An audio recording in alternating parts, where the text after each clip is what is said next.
Drama serial मन मस्त पलंग की आने वाली एपिसोड बहुत धमाकेदार होने वाली है, क्योंकि अब वाजिद पीछे नहीं हटेगा और एक दफा फिर कबीर की जान लेने वाला है। तो अब क्या वाजिद कबीर को मार डालेगा या फिर कबीर खुशकिस्मती से वाजिद के हाथ से बच जाएगा। तो अगर अब तक आपने हमारा चैनल सब्सक्राइब नहीं किया तो जरूर करें। तो अब जैसे कि अस्मा आपा को इस बात का यकीन है कि उसकी कुंद ज़हन बहन रिया कभी भी पास नहीं होगी, इसलिए उसने रिश्ते वालों को पहले ही बुला लिया है, जहां फिर अस्मा और सिकंदर जाकर रिया को बताएंगे कि तुम्हें रिश्ते वाले देखने आने वाले हैं, इसलिए तुम उनके सामने आ जाना ताकि वो तुम्हें पसंद कर ले। जहां फिर रिया सिकंदर से कहेगी कि भाई आपने मुझसे कहा था कि मैं आगे बढ़ सकती हूँ, आप मेरे साथ ऐसा कैसे कर सकते हैं और आपने ये रिश्ते वाले क्यों बुला लिए हैं? अभी तो मेरे पास और फेल होने का सबूत भी नहीं मिला आपको, और आप लोगों ने पहले ही मेरी शादी की तैयारियां शुरू कर दी हैं।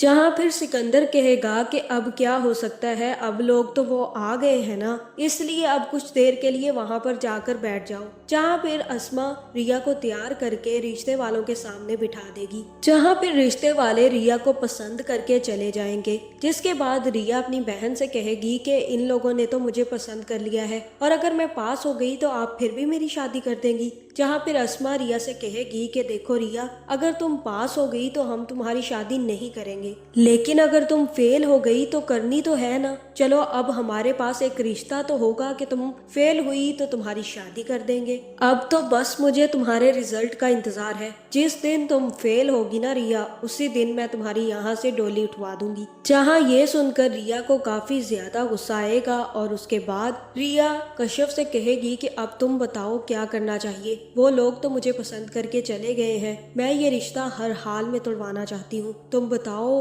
कि इस मसले का अब क्या हल निकाले। जहाँ फिर कश्यप रिया से कहेगी कि इस मसले का भी हल सिर्फ और सिर्फ कबीर है। जहाँ फिर रिया कहेगी कि तुम्हें कबीर के अलावा और किसी का नाम नहीं सूझता, और कश्यप रिया से कहेगी कि मेरे पास हर मर्ज का इलाज सिर्फ और सिर्फ कबीर है, तुम एक दफा ट्रस्ट करके तो देखो, वो तुम्हें पास भी करवा देगा और तुम्हारा रिश्ता भी तोड़वा देगा। क्योंकि अस्मा आपा ने तो तुम पास हो या फेल तुम्हारी शादी करवाने का फैसला कर लिया है, इसलिए बेहतर यही है कि तुम कबीर से बात करो और उससे कहो कि वो तुम्हारा रिश्ता तोड़वा दे। जहाँ फिर रिया कहेगी कि कुछ और सोचो ना, मैं ये सब कुछ करूंगी तो मेरे घर वाले कबीर को नहीं छोड़ेंगे। जहाँ फिर कश्यप कहेगी कि तुम सब कुछ कबीर पर छोड़ दो। जिसके बाद रिया कबीर को फोन करके कहने वाली है कि वो कबीर का नाम इस्तेमाल करके अपना रिश्ता तोड़वाने लगी है। जहाँ पे रिश्ते वालों को जैसे ही पता चलेगा कि रिया किसी कबीर नामी शख्स की मंगेतर है, तो तभी वो फोन करके अस्मा को बता देंगे और कहेंगे कि वो ये रिश्ता नहीं करना चाहते।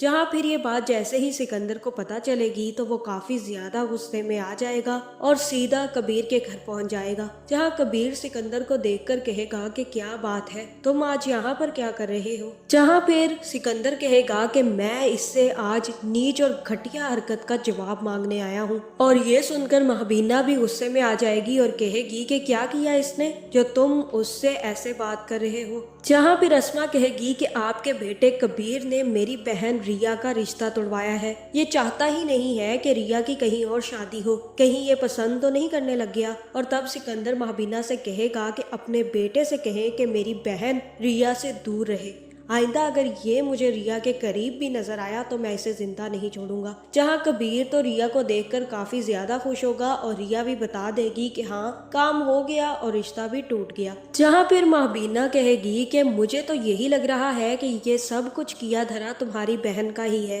पहले अपनी बहन को संभालो, उसके बाद कबीर की तरफ आना, और आइंदा मेरे घर में घुसने से पहले इजाजत जरूर लेना, क्योंकि दुश्मनों को हमारे घर में आने की इजाजत नहीं है। जिसके बाद सिकंदर अस्मा और अपनी बहन को लेकर वापस चला जाएगा। जहां अगले ही दिन कबीर दरगाह पर पहुंच जाएगा और दरगाह पर बैठकर ये सोचेगा कि वो रिया के इतना करीब क्यों हो रहा है। जहां फिर कबीर कहेगा कि मैं रिया से दूर क्यों नहीं हो पा रहा हूँ, ये बात मैं अच्छे से जानता हूँ कि वो मेरी कभी नहीं हो सकती, फिर भी पता नहीं क्यों मैं उसकी तरफ खिंचा चला जाता हूँ। मुझे ये बात अच्छे से पता है कि रिया और कबीर कभी एक नहीं हो सकते। मेरे दिल की ये उलझन खत्म क्यों नहीं होती। जिसके बाद कबीर दरगाह के पीछे चला जाएगा और दूसरी तरफ रिया भी अपने पास होने की दुआ मांगने दरगाह पर पहुंच जाएगी, जहां फिर रिया कबीर को देखकर कबीर के पास आ जाएगी और कबीर से कहेगी कि मैं तो दरगाह पर दुआ मांगने आई थी, पता नहीं इस तरफ कैसे आ गई। मुझे ऐसा लगा कि कोई दुआ कबूल हो गई हो। जहां फिर कबीर कहेगा कि चलो हम दोनों मिलकर दरगाह पर दुआ मांगते हैं और हो सकता है कि हम दोनों की मांगी गई दुआ कबूल हो जाए।